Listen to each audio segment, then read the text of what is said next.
जनता बैठी हुई है।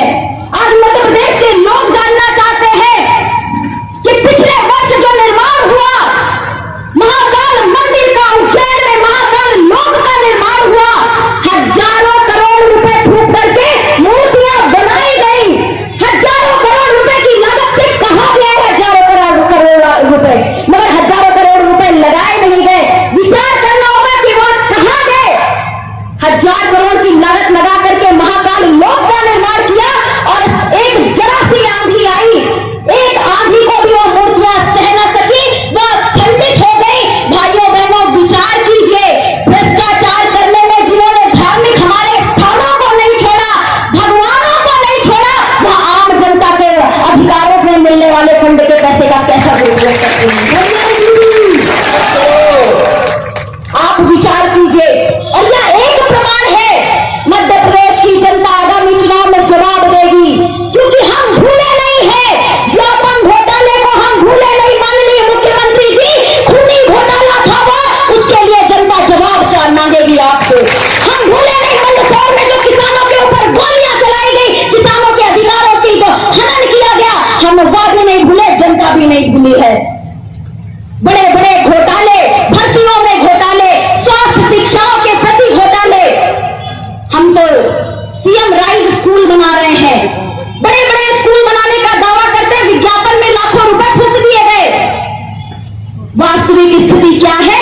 एक आधे विज्ञापन में जो स्कूल दिखाए गए हैं, आप चले जाओ क्षेत्र में, एक आधे जो विज्ञापन के लिए स्कूल दिखाए गए, उनके अलावा जितने विद्यालय बने हैं, उनमें जाकर के आप जब देखोगे तो आपको वास्तविकता से एहसास हो जाएगा कि इसके नाम पर भी कितना बड़ा भ्रष्टाचार मध्य प्रदेश की धरती पर हुआ है। आप लाडली बहन योजना के नाम पर महिलाओं के लिए कह रहे हैं कि हम तुम्हारे साथ हैं, हम 1,000 रुपए तुम्हारे अकाउंट में डाल लेंगे। महिलाओं के लिए लंबी लंबी लाइनें लग गई बैंक के सामने, अपने कोई आधार कार्ड सुधरवा रहा है, कोई खाते का अपना नाम लिखवा रहा है, सुधरवा रहा है। अरे हम लाडली योजना चलाएंगे। मैं कहना चाहती हूँ माननीय मुख्यमंत्री जी से, आप 1,000 डाल लीजिए और चाहो आपके पास पैसा हो तो 10,000 डाल लीजिए, मगर जब तक उसके घर के आदमी को आप नशा मुक्त नहीं करोगे, आपका मध्य प्रदेश आप नशा मुक्त नहीं करोगे, उस 1,000 रुपए के जाते ही वह शराब पीने वाला उसका आदमी उस पैसे को निकालेगा और 2 दिन में फूंक करके आपके लाडली योजना की ऐसी की तैसी करके रखेगा।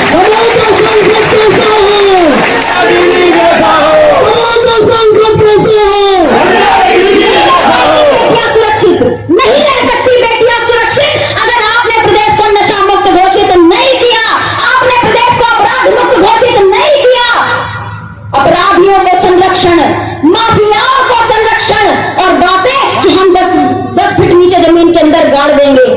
योगी आदित्यनाथ जी की कॉपी करने का प्रयास मत कीजिए, आप नहीं कर पाएंगे। यदि कुछ वास्तव में कर सकते हैं, भू माफिया के खिलाफ कार्य कीजिए, अपराध माफिया के खिलाफ काम कीजिए, शराब माफिया के खिलाफ काम कीजिए, भ्रष्टाचार करने वाले लोगों के खिलाफ काम कीजिए और मध्य प्रदेश को कुपोषण से मुक्त कीजिए। आज भी गांव में आप जाकर के देखेंगे, मध्य प्रदेश कुपोषण के मामले में पूरे देश भर में दूसरे नंबर पे पहुंच चुका है।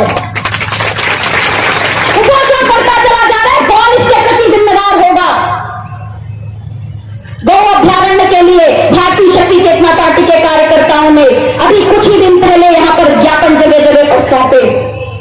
गायों की रक्षा के लिए हम तो कर्तव्यनिष्ठ हैं, हम तो उनकी रक्षा के लिए आवाज उठा रहे हैं, हम तो गौ उद्योग लगाने के लिए जाने कब से आवाज उठा रहे हैं, हम तो कब से कह रहे हैं कि प्रदेश में गौ सेवा को बढ़ावा दिया जाए, गौ उद्योगों को बढ़ावा दिया जाए, मगर वह बढ़ावा शराब और सिगरेट बढ़ाने वाले लोगों को दे रहे हैं। गौ अभ्यारण्य के लिए हमने आवाज उठाई, गौ सेवा के लिए हमने आवाज उठाई, मगर उनके कानों में जू तक नहीं रहेगी।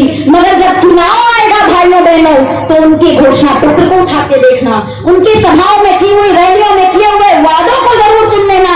गाय के नाम पर आपसे वोट मांगने जरूर आएंगे और प्रतिदिन यहां से गाय कत्ल करके जगह जगह भेजी जाती है। पूरे देश में, अपने देश का, सभी विश्व में अपना देश नंबर 1 बीफ के एक्सपोर्ट में है।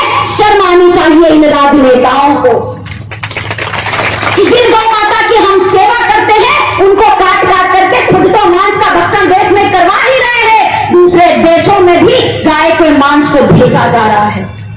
इसके प्रति आवाज कौन उठाएगा? भ्रष्टाचार जिस विभाग में देख लो भ्रष्टाचार, बिना 1 रुपए दिए आपका कोई काम नहीं हो पाएगा। किसी भी क्षेत्र में चले जाओ, प्रशासनिक कोई काम होगा आप नहीं करवा सकते, एक एक रिपोर्ट लिखानी होगी आप नहीं लिखवा सकते बिना भ्रष्टाचार का पैसा दिए हुए। राजनीति करने के लिए समाज सेवी होना आवश्यकता है, मगर यह राजनेता समाज सेवी नहीं है। हमने तो शुरुआत ही समाज सेवा से की। गुरुवर ने सबसे पहले हमें समाज सेवा का पाठ पढ़ाया, हमें यह बताया कि पहले समाज की सेवा करो, समाज के साथ जुड़ो, समाज के जो वास्तविक मुद्दे हैं उनको उठा करके जनता के बीच में जाओ, तब वास्तव में तुम राजनीति में आने के योग्य बन पाओगे।